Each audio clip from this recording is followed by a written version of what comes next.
we run our to-do list in our head because we don't want to forget it. But what happens when we do that on repeat is we literally think our list is getting longer and Yeah. longer because we're repeating the list. Yeah. So that's what brings us that stress.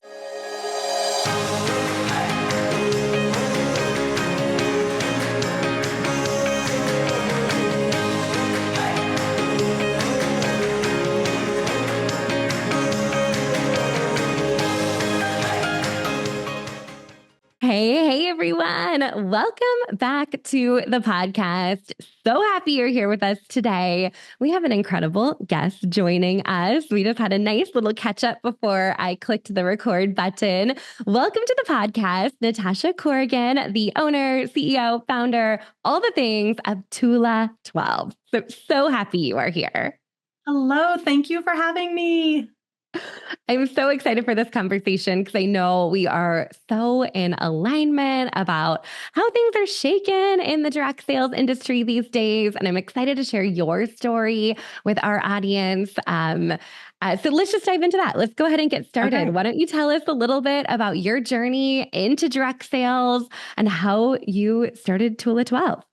Sure. I sometimes I'll tell my joke and then I'll tell like the real story. But there's the line in Legally Blonde where they say, "Did she just wake up one day and decide she wanted to be a lawyer?" And that's how sometimes people are like, "Did she just wake up one day and decide she wanted to own a direct sales company?" And I was like, "Yes, kind of." Yeah, that's how it works. I love that.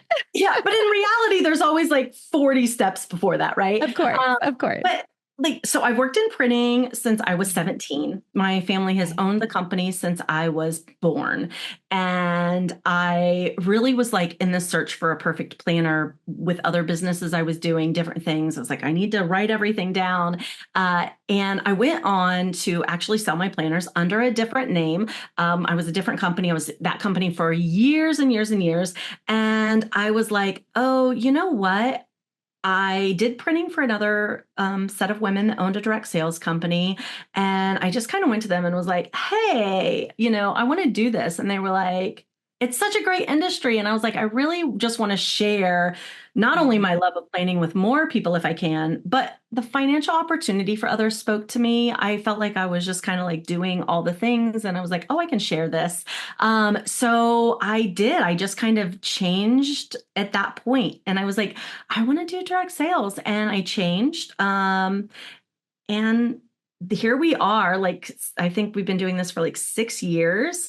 And I know, and it's been a lot of fun. I met so many wonderful people. I love it. But it is kind of one of those things where I'm like, on one hand, it's kind of funny because it was like, I didn't come from like a background of like, I was some big leader in a direct sales company. I was very business minded, very, what can I do? And I just kind of was like, do I want, I kind of worked with someone also before that. Like, do I want to try to get my products in stores? And I really didn't want to. I feel like you lose the control there and my main goal was to keep the printing with my family's company because that supports jobs and, supports my family. So I wanted the control and I still have that, which is wonderful. Yeah.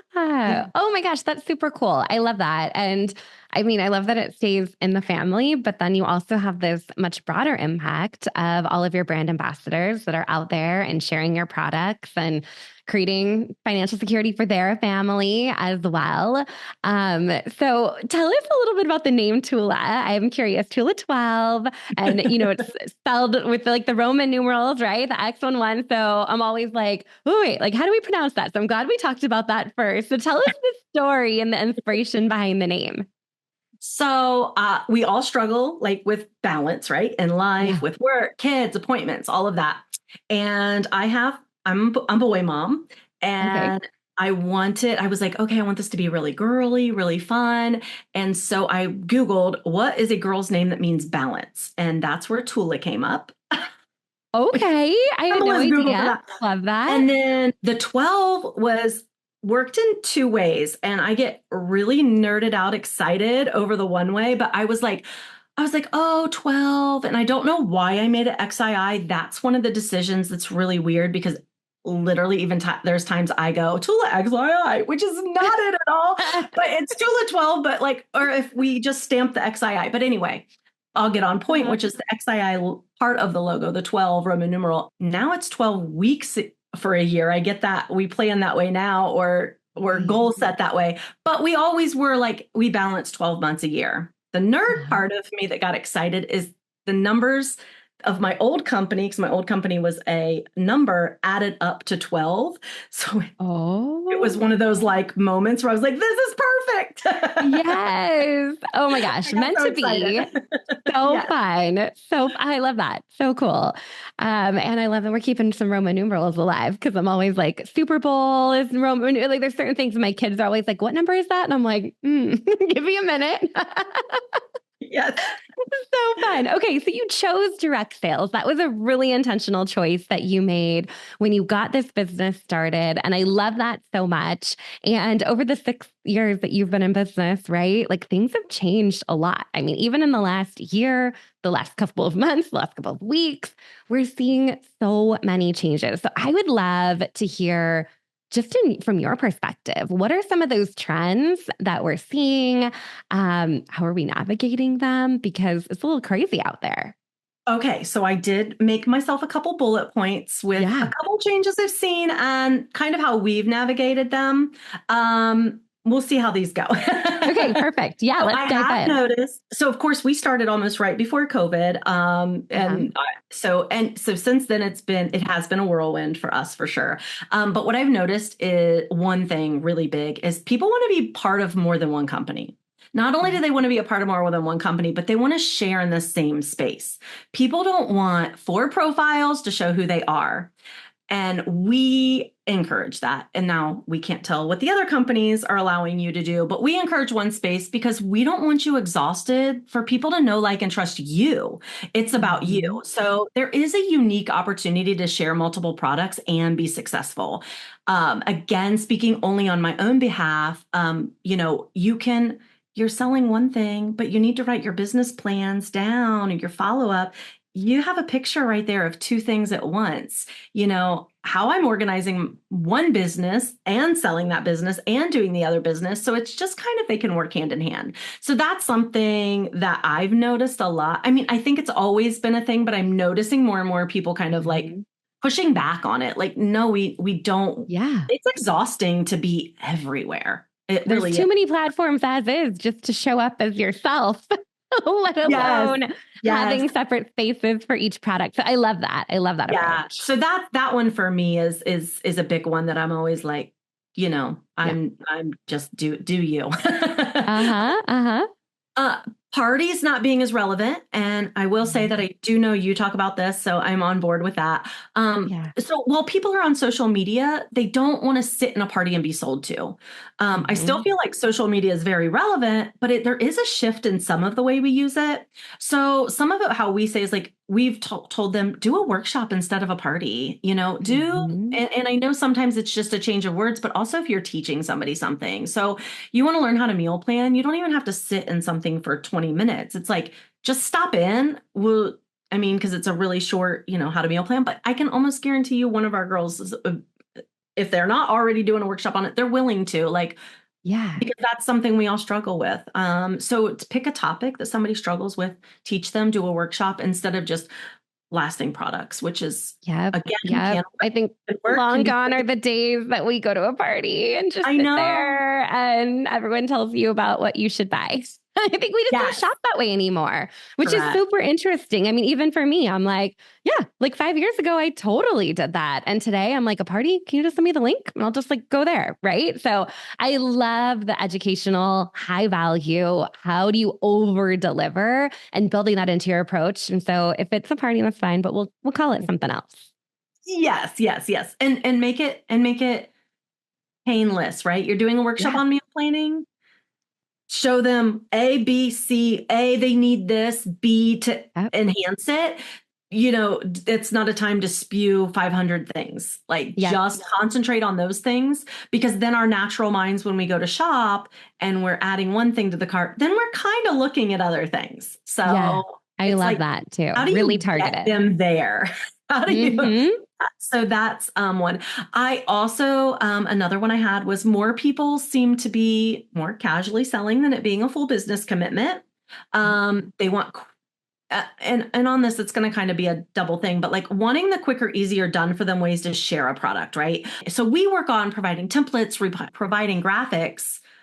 On the flip side, though, and this is where it's a double-edged sword, creating your own content makes you stand out and more successful. So they want Mhm. more, which I'm willing to give more, but then I'm like, oh, change it, do something with it. Yeah, put your own Always spin on telling it. that.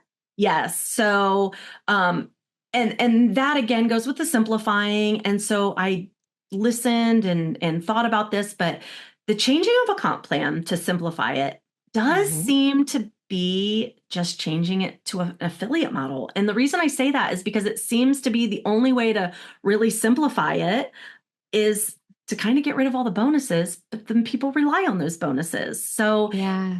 I'm still looking. I'm sure there's a way. I feel like I can pick your brain one day. I mean, there's Yeah. definitely brains to be picked out there, right? Of how to simplify it and keep bonuses. And when I say that, I just want to clarify, I am not going the affiliate route. I don't want my people to panic on me Yeah. in this moment. Right. We're a small company, so I get to see and play in the group and see how everyone helps. Encourages each other. And, when I know that people are helping each other, those bonus payouts just don't bother me because it's like Right. there's that There. balance of, oh my gosh, look at people cheering each other on. Look at what's happening. So, but Yep. I will say that, like, I agree simplifying across the board in all aspects of business, but then it's like when you start to look at it realistically, because it's like on my plate, like every couple weeks, I'm like, I heard someone say it, let me go process that. And then I'm like, that's just not going to work because it Mhm. potentially takes away so much, you Yep. know. And Yep. yeah, you can Yep. take from one and give to the other. But again, that kind of like if you take away team and say more sales bonus, it's still kind of shifting to that Yeah. almost affiliate model. I mean, I don't know. I know. Yeah. I think there's a lot to be said there, though, because those that are shifting to an affiliate model, I feel like the goal is to simplify, to make it easier. Like you sell this, you get that. You don't have to overanalyze a comp plan and get out a calculator and do long division. It's very clear, it's Right. very straightforward.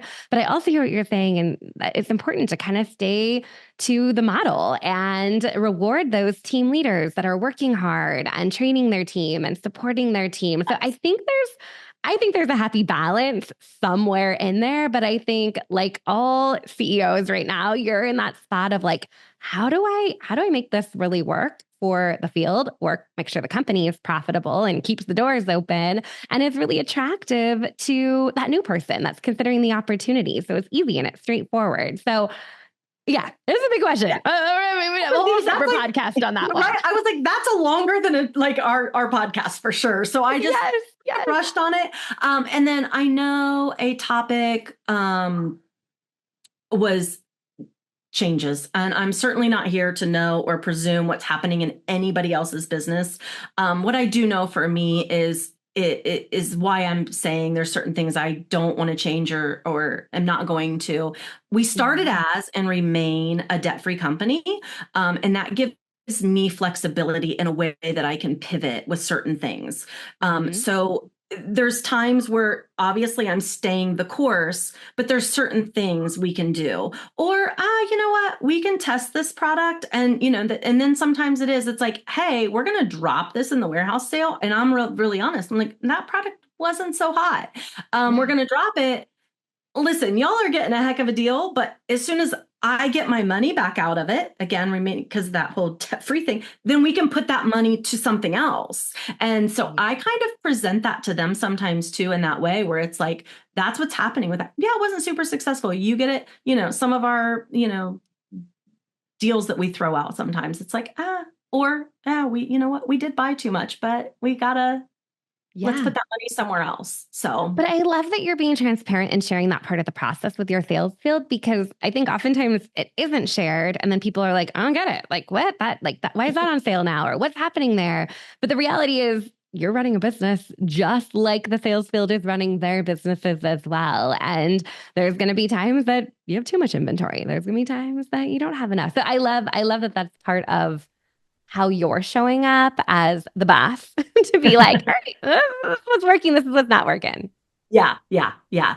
Any advice to direct sellers as they're navigating these trends as well? So if they're stepping into 2025, it's going to be here right around the corner, right? How do they stay focused and continue to grow their business amidst an industry that's changing, evolving, and we're making some pivots too? So I'm always going to say create a plan. Create Yes, a plan.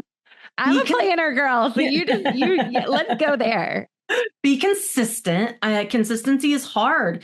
The biggest thing with consistency is we post and we post and we post, and it's like, oh man, that lasted 2 weeks and it didn't do anything. It's either the product's fault, it's social media's fault. We can even blame Somebody's ourselves. fault. It's somebody's fault. I mean, but the reality is that, if you don't do something for a while and be consistent at it, so stay focused. But to stay focused, you write it down every day, you look at it every day, and adjust your goals to be relevant. So if there is a major change that happened or something, there's also talk to people, but don't talk to people where you're diving in to stake your feet down, kind of, or dig your feet in the sand, so to say, of that negative that might have happened. Like, just go, okay, I'm gonna turn it around. How can this benefit me? How can I stay focused? And how can I adjust my goals to be relevant? Consistency is the hardest. I mean, it's hard for me sometimes. There's times I'm like, oh, you mean I gotta post again? I know. I'm right there with you. I mean, even in our academy, we have a consistency tracker. Like, are we doing active selling? Are we building relationships? Are we creating content? And while this business is simple in many ways, being consistent and showing up and doing that day in, day out is a lot. Like, that's a lot, right?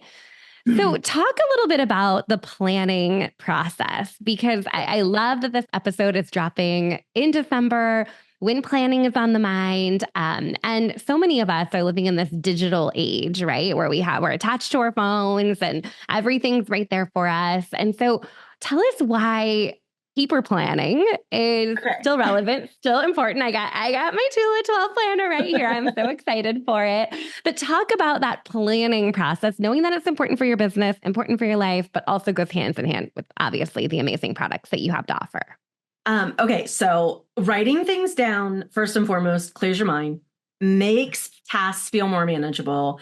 I know when I'm running around and I'm stressed, it's because I didn't pause and write stuff down. I'll go, oh my gosh, I have all this stuff to do. As soon as I stop, pause, write my list, I go, oh, that's wonderful. And I feel almost balanced again. It's a break from screens. We are, a refreshing change in this today's digital age. Like, I am not attached to my phone. I can lose it, and my husband will call me and be like, and I'm like, I'm sorry, I don't know where my phone was. And he's like, I get it. I mean, I have a regular watch. I'm not constantly connected.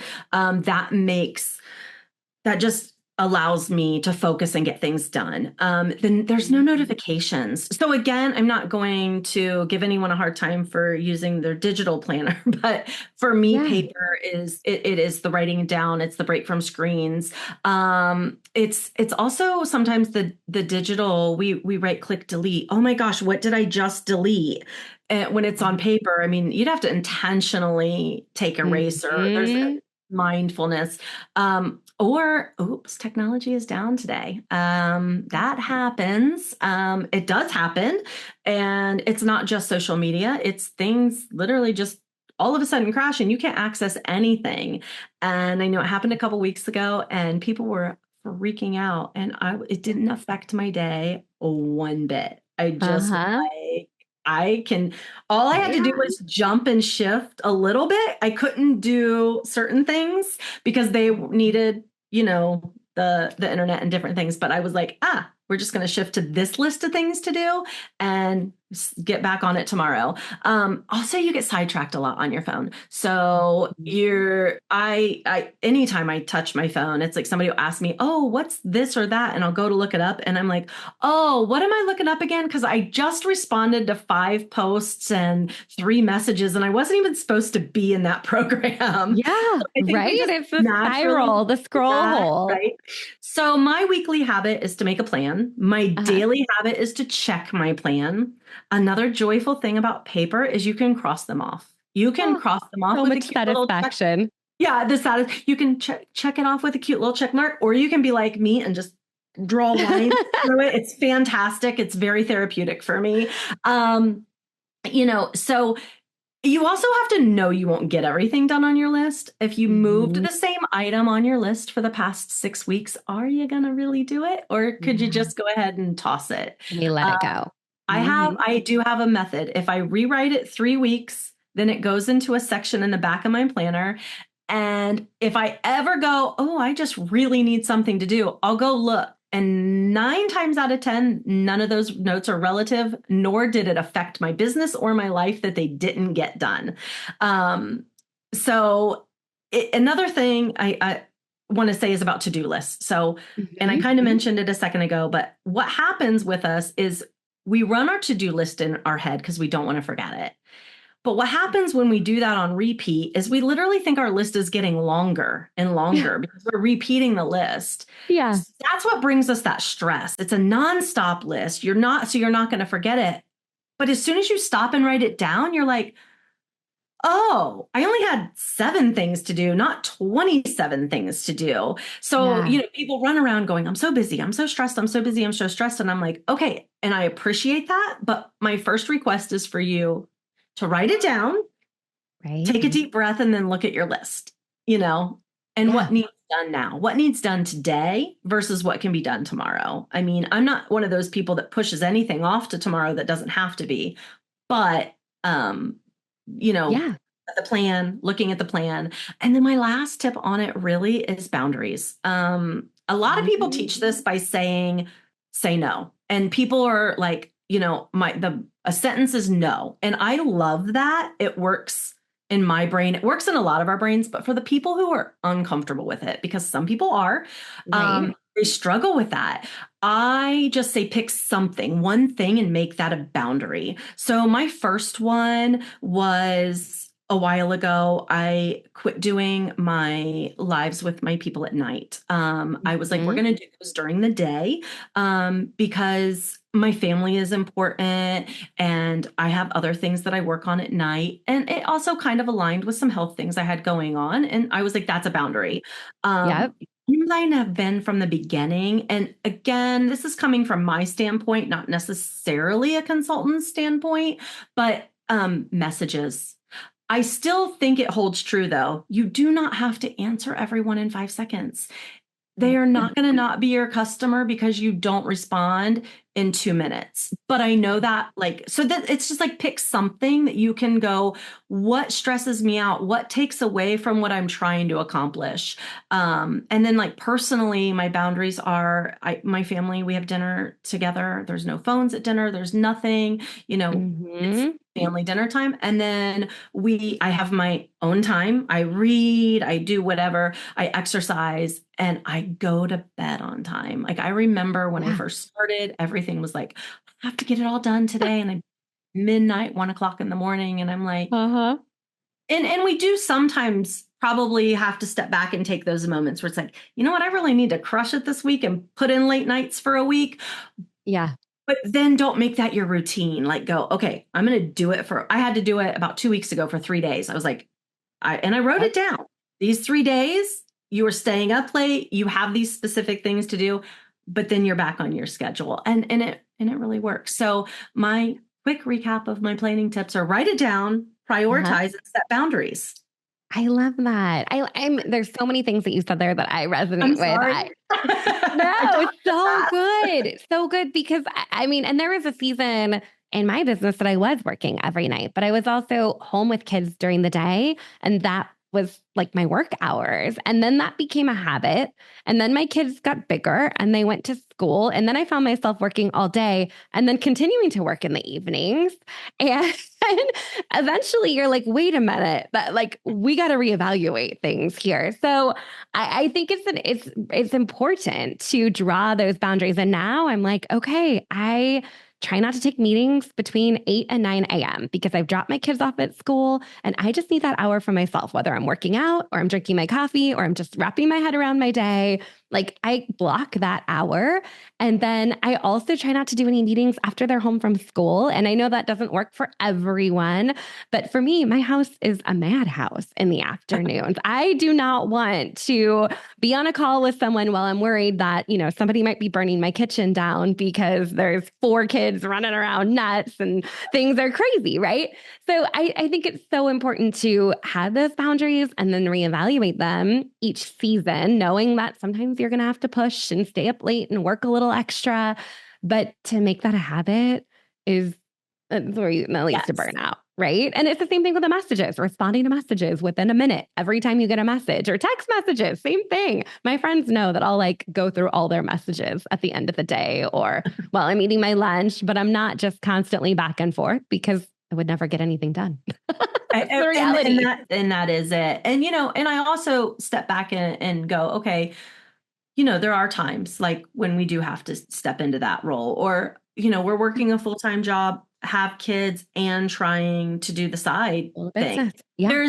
There's definitely, but you still have to set boundaries within that for yourself. So you can slay. I mean, listen, I'm not against the putting it all out there and working. I mean, there's times, but sometimes it's like, okay, set that. And if you're not where you want to be in X amount of time, don't continue to do that.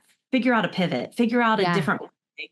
I mean, again, it's not going to work for everybody, but I think overall it's just, and my boundaries aren't going to be your boundaries and et cetera. Right. So I think everybody has to find their own, but finding something, we can all find something, but that's just kind of my take on the I love no as a sentence, but one of my favorites, but pick your no's, pick those boundaries that you're going to focus on.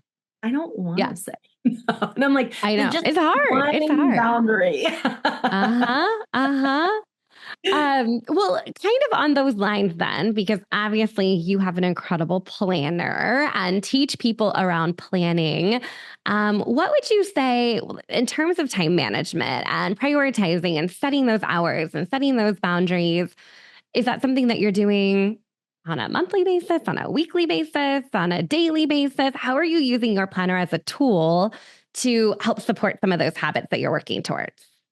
So I have all of those. So so as I'm going all the time, my month is the constant, like throw my appointments in there, throw everything in there, find where everything fits. But also I have my static items that have to be done. They have, commissions have to be run on a certain day so people get paid, right? Like I can't move that around. So there's certain things those all go in my monthly. And then I move to my weekly and on Sundays. And so I plan on Sundays because Mondays are my busiest day. I mean, I have to get people going at the office. I have to get stuff done at the printing company. Like there's a lot Monday morning.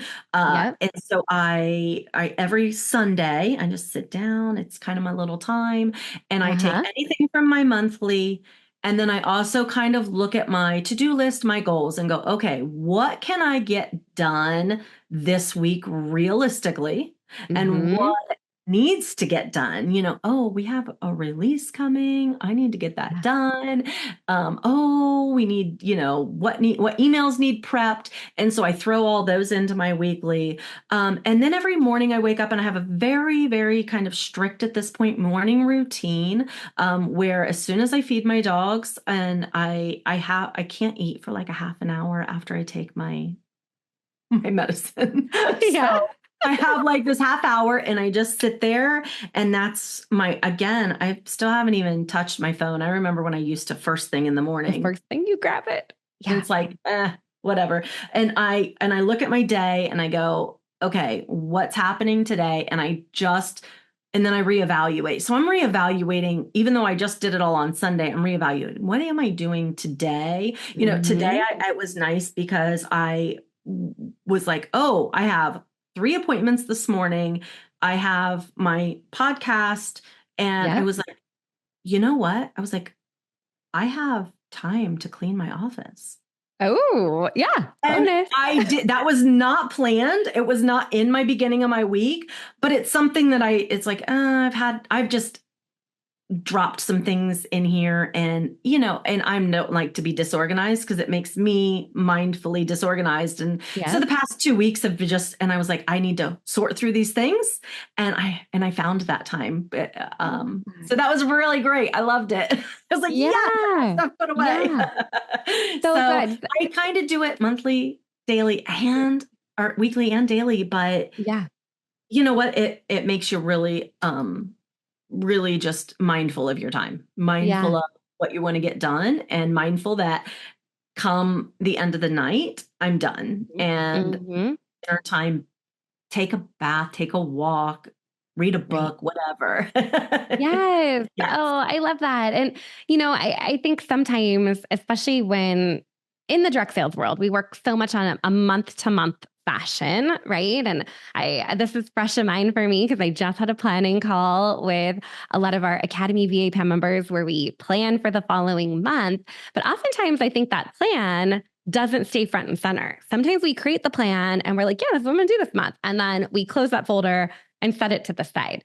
So, what I love about what you just said is that you're constantly revisiting, you're constantly adjusting. So, not just on doing the plan for the month and then walking away from it, but it's each week and then breaking it down into each day to keep yourself on track to ultimately, achieve what you want to achieve out of your business and out of your life. And you find that balance that you're looking for. So, I love that process. That's so fun. I could plan all the time. I'm like, do I need to work or can I just plan? Okay, no, I'm gonna do both. Well, keeping it open, right? So that kind of Yeah. goes back to digital. You close the app and it's kind of out of your And then it's mind. gone. Yeah. Planner is on my desk and it's always laid open to the week. I Always. love that. And so it's not something I'm folding up, tucking away on my desk. Yep. It goes to my kitchen with me. It goes, it's sitting right there when I have my morning, coffee with my dogs, and so I can Hmm. evaluate. So it's that visual. It's keeping it in your front of your mind. Where are you going to put that? Yeah. So So good. Okay. Well, I ask everyone this on the podcast, and I may already know your answer, but I have to ask, what is your favorite office supply? So paper and pen. I mean, I always have my planner and my pen. I mean, Planner. always, always, always. Can There's this be my new other, favorite office supply? This oh is my the gosh, cutest thing ever. I feel bad for everyone that's just listening and can't see this. This little pouch is the cutest thing ever. yeah, I do have to say, I love all office supplies. Like I could like just wander office supply stores for an Same hour and look at everything. But yeah, my planner is, I planner. mean, it's Can't live kind of without it. everything. Like if I Yeah. had to pick, because I'm not gonna like leave without it. Yeah. Yeah. Exactly. Okay. Okay. Well, tell us, speaking of the planner, where can we connect with you? Where can we learn more about Tula 12 and obviously the 2025 planner bundle that you have as well? So tell us where to go and how to learn more. Perfect. Okay. So my personal Instagram and TikTok, because I have fun personally with my planning as well, is Natasha Plans and Stuff. I love it. We'll link to that in the show notes too. The business Instagram is Tula underscore, and I'm going to say XII because that's literally what it says, Yep. Tula underscore XII. And then on YouTube and Facebook, it's all together without the underscore, Tula XII. So all of our inserts that we offer, and we're making some awesome changes to try to make things more quarterly going forward that aren't, a lot are, but we are actually offering a podcast planning bundle for 2025. It's got a Yay. 2025 monthly, my favorite weekly, a goal setter, which we just updated because I think it's really good, and a declutter your mind, because that is a to-do list that divide your list into importance and let you put those tasks you want to do and drop off your list down in the corner. Perfect. So from now until January 31st, you can grab that as a bundle with those 4 inserts. And then my favorite way to ever use my inserts is to put them in a cover. So you grab a cover, and while supplies last, if you do that, you can get a free mystery pen. That's my deal for your Ooh, podcast. fun. And then I'm actually going to have posted for when this goes live. I know we're filming it early, and I probably don't know if I'm allowed to say that. So Yeah, you're good. We're going to do a free workshop on how the bundle works together and how to use the inserts. So that'll all be posted at the same time. And personally, then I recommend grabbing that specific insert bundle, the podcast bundle, a cover that you love because there's so many options, a pen, and then my favorite accessory that we have. So beyond the office supplies, which is the planner and the pen, is my favorite is the magnets that we have because it helps me with my sections so easily. So I always tell people grab 2 magnets. If you do nothing else, the bundle, the cover, a pen, and 2 magnets is like planner goodness. Planner goodies. Oh my gosh. Okay, Natasha, where do we go to get that, or where would we go find that then? So Tula12.com, and then we will have a link right on the homepage when this is live, when this podcast is live. We'll have it right there. Oh my gosh. Perfect. Easy peasy. Okay. We will make sure to link to that. That is so generous of you. I'm really, really excited for everyone to get their plan on. Perfect timing for the new year. And these goodies are gorgeous and going to help us be productive and manage our time and have all the boundaries and rock our businesses into 2025. So really, really excited for all of that. This has been such a treat. I feel like we could probably do multiple parts of this podcast and just keep the conversation going. But I want to be mindful of everyone's time. I know it's a busy time of year. So thank you, Natasha, so much for being here today and sharing your expertise. Congratulations on everything you've accomplished with Tula 12. And I can't wait to keep watching your journey unfold as well. So we'll be connecting and staying in touch. Thank you so much for having me. Absolutely. Have a good day. We are proud to welcome CintShare as the newest sponsor of the Modern Direct Seller podcast. CintShare is the #1 most trusted social media platform for network marketers, direct sellers, affiliates, independent consultants, virtual assistants, small businesses, and creators in any industry. Start your 30-day trial today with coupon code GAMECHANGER and spend less time posting and more time socializing.